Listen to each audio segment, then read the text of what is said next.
Yo, what's good? It's your boy Big Steve, and welcome to the Haze and Blue, where we smoke and talk Michigan football.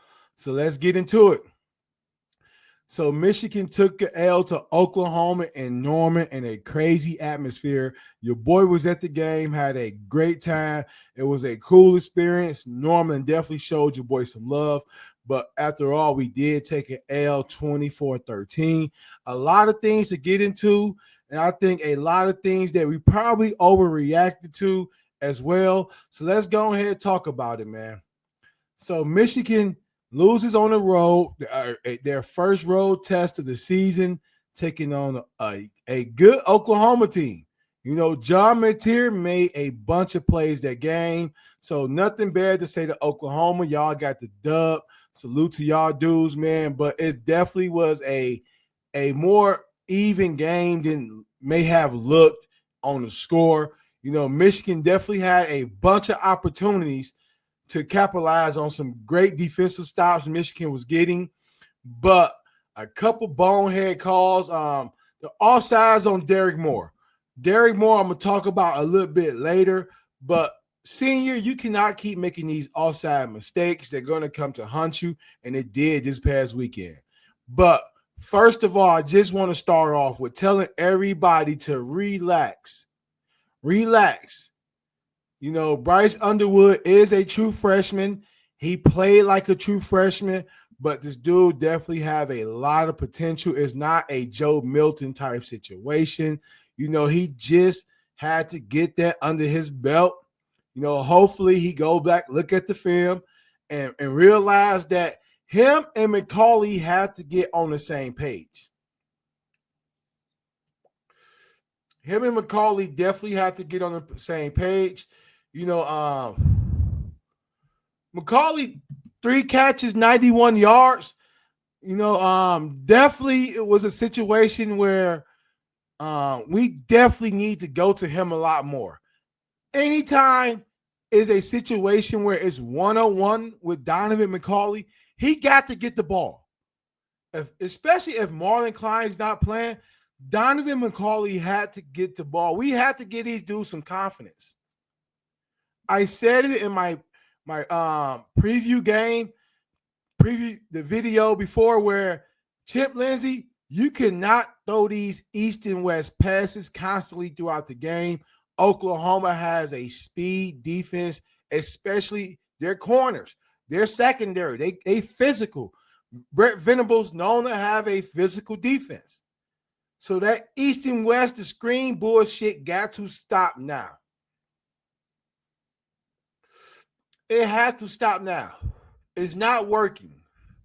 But we do have to relax and give Bryce Underwood a chance to really become a college quarterback.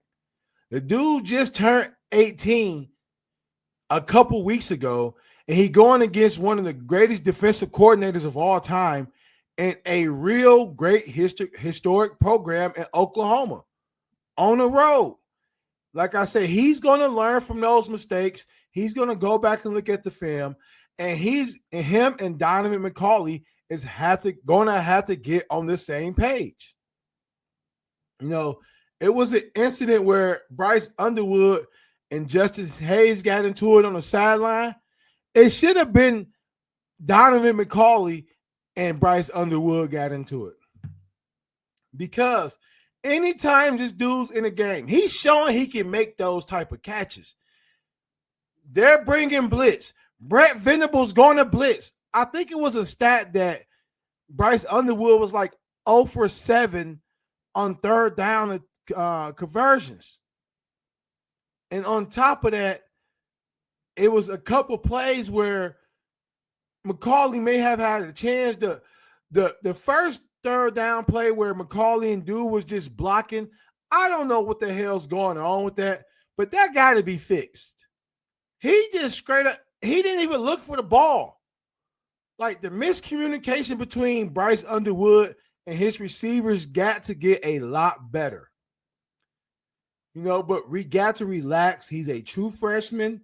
We knew it wasn't going to be an undefeated season.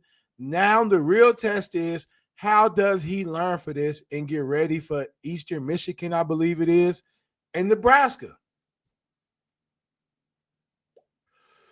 This game is over. He had a horrible game. It was a horrible game plan. The East and West passing got to stop. I'm just glad it wasn't a lot of pick sixes because it didn't work all. It wasn't not one positive play from one of those East and West type passes. So Donovan McCauley, Bryce Underwood need to get on the same page going forward. You had 2 games to work on this. Next game should be a way easier game. And we know we can run the ball. We know we have a running back who can make some explosive runs, but we need Donovan McCauley and Bryce Underwood on the same page going forward. So let's relax on the Bryce Underwood situation. Let's not hit the panic button yet. But one thing I will hit the panic button on, we have to move Burham to edge. I'm sorry, Derek Moore and TJ Guy is not getting it done. Right now, it seemed like Coach Wheatman Dale do not even trust in those guys to where you see Dominique Nichols and the freshman on the field in key situations. We don't have an edge. We made Oklahoma tackles look great. I came back and watched that game. It was plenty of plays where these dudes are getting manhandled one-on-one. And it got to come to a point where we cannot keep depending on corners and safety blitzes to get pressure on the quarterback. It probably was 1 or maybe 2 plays I saw Derek Moore and TJ Guy win a one-on-one battle. And so we have to move Burham to edge. He's doing us no good at middle linebacker. I would like to see Roder and the young Cole Sullivan go ahead and get that spot. I think Cole Sullivan is a way better cover linebacker. I just think Burham do us no good at middle linebacker. He's our best edge rusher right now. That first half, it was just basically tackles one-on-one. No running back help. It was just one-on-one blocking, and these dudes did not create no problems into the second half when Burham came back. So it's a reason why you go back and look at Josiah Stewart. When he was healthy last year, he was a threat. Every play, you had to wonder what side of the line he was lining up on. He was a fucking threat. Even you go back and look at Jalen Harrell. These guys were threat. We don't have an edge rusher right now that can consistently win one-on-one battles. They getting pushed out the run play. It just, for this supposed to be our strongest group was supposed to be our edge rushers. You know, Rashad Benny in the middle. These veteran guys are not making any plays right now.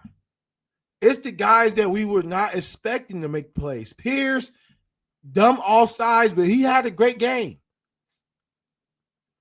The Clemson transfer had a great game. They made some dumb bonehead mistakes, but they had great games. We saw them getting pressure. I haven't heard Trap Money Benny name get called all season yet. And to be honest, I'm getting tired. It's so bad. I get tired of listening to the announcers talk about Mason Graham and Kenneth Grant. Like, make your own name. Every play we got to hear about last year's D-line. Edge rushers have to step it up. have to step it up. We have to move Burham to the edge and just go from there. Whether it's TJ Guy, whether it's Derrick Moore going to lose that spot, I'm okay with that.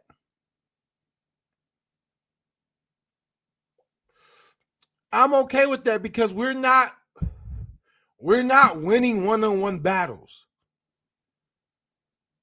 It was a couple times we got pressure, but going against a quarterback like John Mateer, if you're not getting off that ball quick and putting pressure on him quick, it's too much time.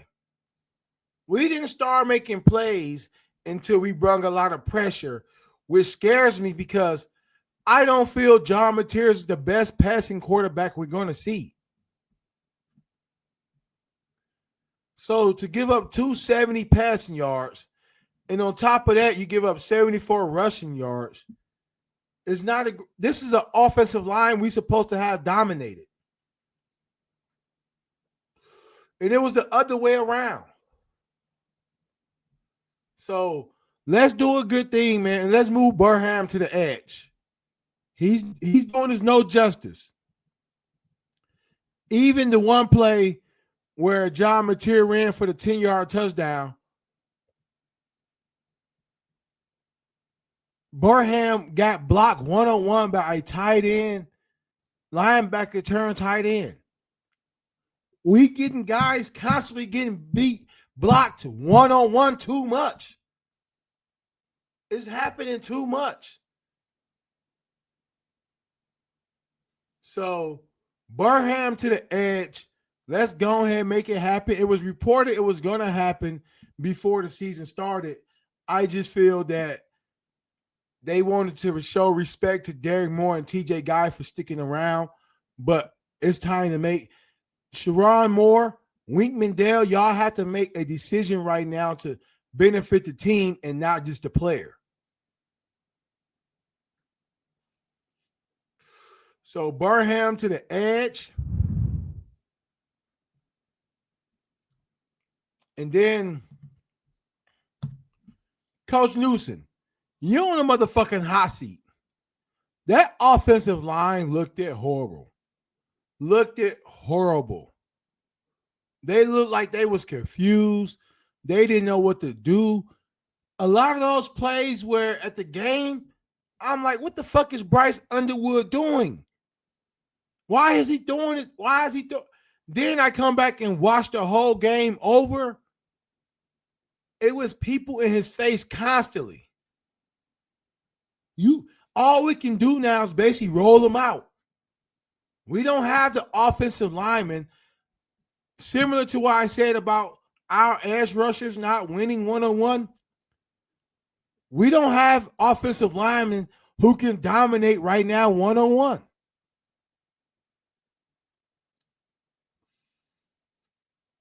And I know Heidi went down with an injury, but he wasn't looking that great before the injury. Hopefully he's okay, but he wasn't looking that great before the injury. The 5-star went down. He's out for the season. Frazier came in. He looked okay when he's in, but Coach Newsom, you are on the hot seat. This offensive line have looked trash for 2 years now. Last year, we can say, well, they were just loading up the box. You can really judge the offensive line off of that. But this year is basically, we don't have an offensive line who can win one-on-one battles. It's one play I saw Greg Crippen on his ass. It's like they rushing forward and getting pressure. So, Coach Newsom, you're on the fucking hot seat. We saw what Coach Sharon Moore did when he was the offensive line coach. He had O'Hadi looking like we were waiting on O'Hadi since his sophomore year when he filled in for Trevor Keegan, and he looked at great at left guard. We were expecting this dude to be a 2-time All-American. Ever since Coach Newsom took over the offensive line have looked trash. They brought the old coach in to help him. But if we don't get it together we're going to end up losing some recruits and transfers. Because Jordan Marshall, I don't see him playing. He's going to look at Donovan Edwards' situation and say, hey, man, I saw what happened to Donovan Edwards. I'm not going to put loyalty over myself. You have to worry about yourself. If Donovan Edwards transfer after his sophomore year, even if he just goes somewhere else, he's probably a legit first or second round running back. But he goes to Michigan, and we just had a team that he didn't have to do so much. And then when he needed to do it, he couldn't do it because he didn't fit this style of offense. I don't think Jordan Marshall had ran with his head up yet. He runs with his head down. He's not looking for the holes. I saw a couple plays, not to this trash the offensive line. I saw a couple plays where Jordan Marshall had the ball, and he's not even looking for the holes. It's like, damn, it was a hole right there. Like, he just getting that bitch and just going forward. Like, he's just trying to get a 3-yard first down every time. So, Coach Newsom, you are on the hot seat. You got some recruits. We left you a lot of talent. Sharon Moore left you a lot of talent. You have some 4th and 5th year seniors on this offensive line. It wasn't like you had to deal with a bunch of red shirt sophomores, and you had some veteran leadership on this offensive line, and they look trash. They look trash.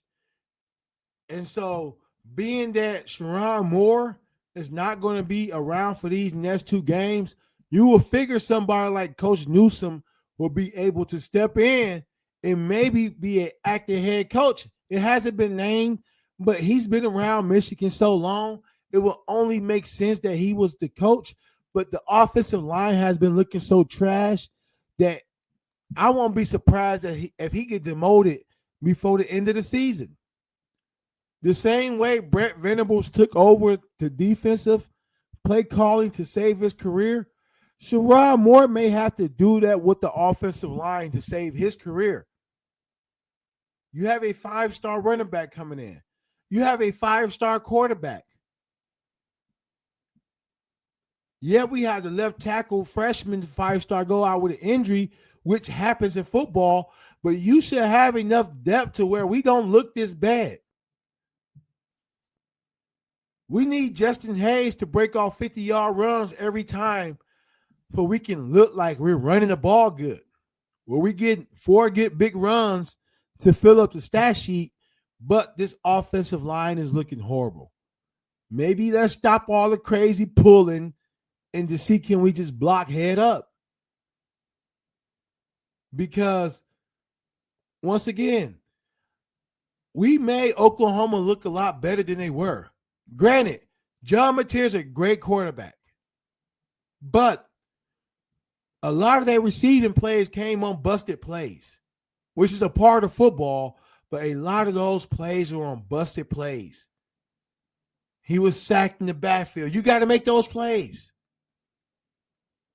You got him right there. You got to make that sack. But John Mateer did what a great quarterback did, and he willed this team to a victory. Overall, I think Michigan has a way more talented team than Oklahoma. But when you have somebody like John Mateer and a defensive coordinator like Brett Venables, he's going to make that player look a lot more better than it is. And that's what happened. John Mateer just had a coming out party like no other. But Michigan has to get back to the drawing board. It's going to start with Coach Newsom and his offensive line, and then we have to go from there.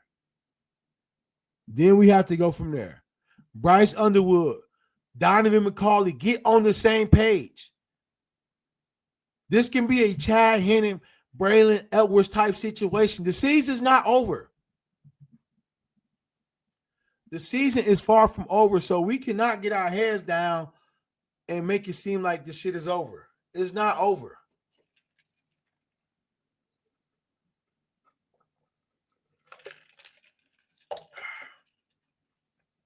But it got to be a fucking bud in there. No Diddy. Marlon Klein's fucking health. You don't want to be the guy who come out and say, well, if we had this player, things would have been different. But I will be that motherfucking guy. If we have Marlon Klein, yes, that shit would have been a lot fucking different. A lot fucking different. He's a freak tight end who can't stay fucking healthy. He's been dealing with injuries his whole career at Michigan. So his health is going to determine how this shit goes. Because I feel with if Underwood and McCauley can get on the same page, this offense can be great. This next game, I don't want to see that East and West bullshit. We need McCauley more than 3 catches. Let him dominate. Let him be that guy for a young freshman quarterback. We don't need Bryce Underwood trying to carry this team like John Mateer carried Oklahoma. We just need him to make plays when he can. Make the throw when you can. Go to that motherfucking 6'5", 220 receiver over there. Let him be your Braylon Edwards. I don't want to see if ain't no safeties over top and Bryce Underwood do some bullshit like throw a bubble screen to Samaj Morgan again. Samaj Morgan taking some hits. He got hit on that one screen and Dan Air was in concussion protocol. So Marlon Klein's health is going to determine a lot about this season. Because we don't know what's going on with Hogan Hansen. I feel that Bryce Underwood really only trusts Marlon Klein. He only trusts Donovan McCauley somewhat. Chip Lindsey, you got to tell your quarterback, hey, if ain't no fucking safeties over top, throw this motherfucker the ball, man. Let's keep it simple. But Zach Marshall, I'm sorry, bro. I'm sorry. I don't know. You got to go upfield, bro. You got behind us. You got behind the safety. The safety already cut it to the sideline. You got to just go upfield, let him throw that bitch out to you. Now you put him in a situation where he got to try to throw it over this defender. The open field was there. You think too fucking much, bro. Damn, Zach Marshall, you killing me, man. But the season's not fucking over, man. Far from over. Far from over. We're going to need a lot of senior leadership within these next 2 weeks because we cannot lose another game right now. Not right now. So we got to get focused. You know, we got to figure out who our best players are going to be and let them get a lot of more snaps.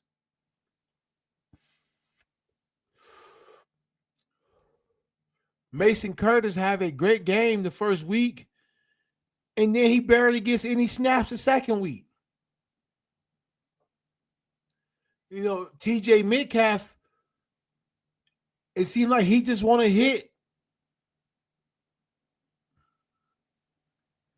Jaded, they didn't look bad, but we need the best players on the field more. It's good to have depth. It's good to give people some reps, but we need the best people on the field because what I'm seeing so far is Derek Moore is not it.